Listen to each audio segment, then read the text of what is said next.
time for us to talk a little bit more about Memorial Day ceremonies happening, not only just nationwide, but in Longview. Mm-hmm.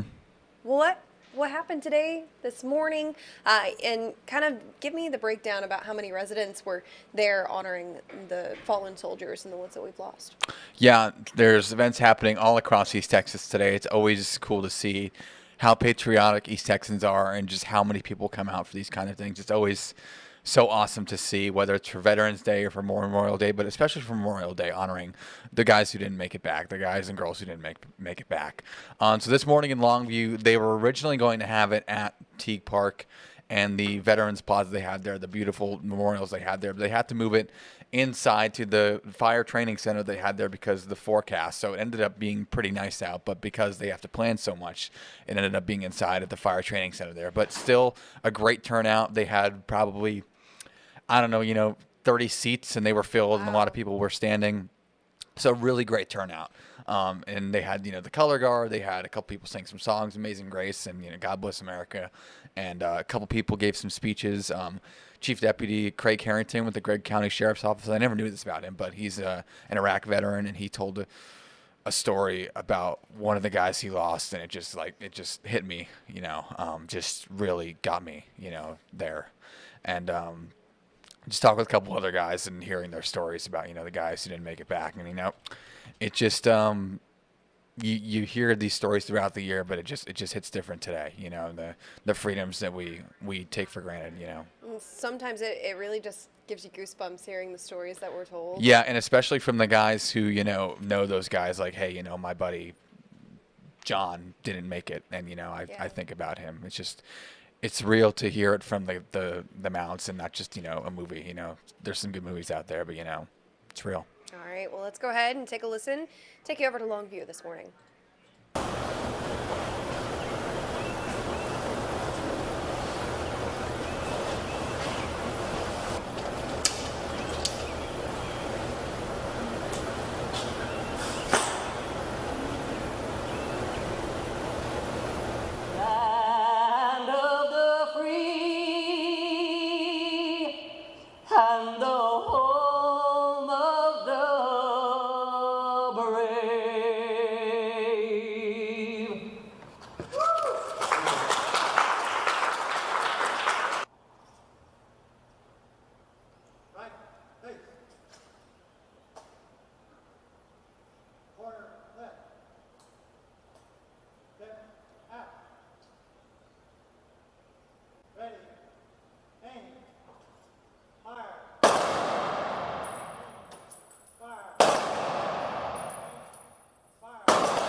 Serving Fallujah, Ramadi, Habbaniyah, Chaldea, Qadisiyah, Got to do the surge on Baghdad in 2009.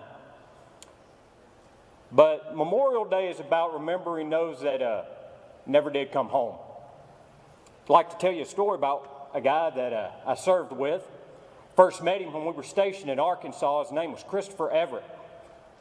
If you go to the National Guard Armory in Kilgore, Texas, there's a big picture, there used to be, of Sergeant Everett up on the wall. He's from East Texas, from a small community south of here. Sergeant Everett was a mechanic. He was a soldier, good friend of mine. Much like me, they didn't want us to go to Iraq in 2005. They said, hey, you guys have been previously deployed, you need to stay at home. Sergeant Everett was like me, no, that's not what soldiers do. Our job is to serve. So we had to write letters, we had to beg, we had to plead.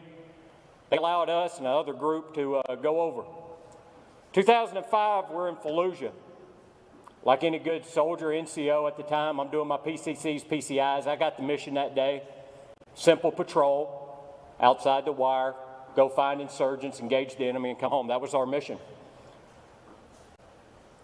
Getting ready to roll outside the wire, walking around my truck, my Humvee, notice there's red fluid coming out. I'm not a mechanic.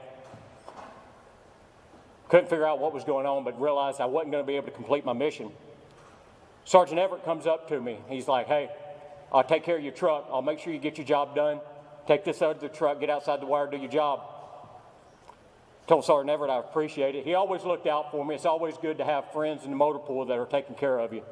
Sergeant Everett was my friend. He made sure that I was able to complete my mission that day. We did. Late that evening, I come back inside the wire, pull into the motor pool. Company commander sitting there, he comes to me. He's like, I need you to get all your troops, bring everybody out, I need to talk to them. He'd never done that before, didn't realize what was going on. Figured something out of the ordinary had happened. I did. I got all the soldiers together, we stood out there, and he told me that Sergeant Everett had died. Sergeant Everett died because he had grabbed my vehicle and was making sure that I could complete my mission. He was cleaning it off when the generator surged and electrocuted and killed him. I was able to complete my mission and came home. September 2005, I'm running a dismounted patrol outside of Fallujah. We'd been getting hit a lot, so we decided to take a different approach that day. We decided we were going to come from the backside of the village.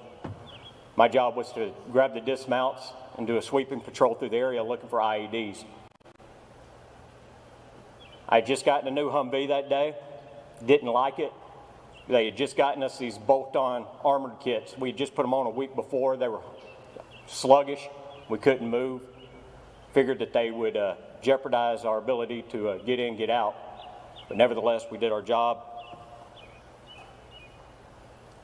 I go to get out of my Humvee. Everything went black. That's all I remember. Soldiers behind said my Humvee was launched about 20 feet in the air, completely shredded, IED blast. Lost all my hearing, had a face full of shrapnel. They told me that, man, we thought you were dead. My Humvee survived, and the only thing I could think of was, once again, Sergeant Everett was there looking after me, making sure I could complete my mission. I came back home. I was a sergeant, had an airborne tab, had everything I wanted to do in the Army except for one thing. I wanted to fly helicopters. I wanted to end my career flying. I wanted to be a career soldier. The Army told me that because of my hearing, I couldn't fly. But it's not Veterans Day.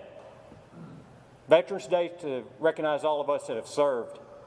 Memorial Day is the day to remember those that didn't come home. So as you go out through the day, and you reflect, you have your day off, we're not at work, we're not answering emails.